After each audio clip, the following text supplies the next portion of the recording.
April 1 வந்தாலே ஏன் அதை முட்டாள்கள் தினம் கொண்டாடுறாங்கன்னு தெரியுமா? இதுக்கு நம்ம ஹிஸ்டரியில 16வது செஞ்சுரியில பார்க்கணும். 16வது செஞ்சுரியில கிங் பீட்டருங்கிறவர் இங்கிலாந்தோட பெரிய ராஜாவா இருக்காரு. என்னதான் ஒரு பெரிய ராஜாவா இருந்தாலும் அவருக்கு சந்தோஷமே இல்ல.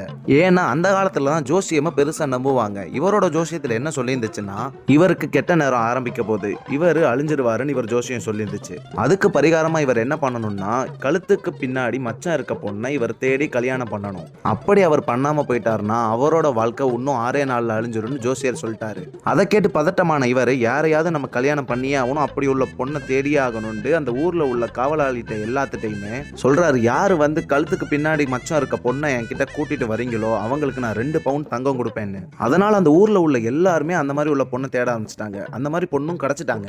அந்த ராஜாக்கு முன்னாடி கொண்டு வந்து நிப்பாட்டணும்னா அவருக்கு ஒரே சந்தோஷம். இவர் உடனே அவசர அவசரமா டக்குன்னு அந்த பொண்ணை அந்த இடத்துல கல்யாணம் பண்ணிக்கிறாரு. கல்யாணம் பண்ணிட்டு அவர் அந்த நைட்ல தான் அந்த பொண்ணோட கழுத்தை கவனிக்கிறாரு. அவர் பார்த்த மச்சத்தை காணோம். அட என்னடா, நான் கழுத்துல மச்சத்தை பார்த்தனே கல்யாணம் பண்ணும் போதுன்னு பார்த்தா அது மச்சமே இல்லைங்க.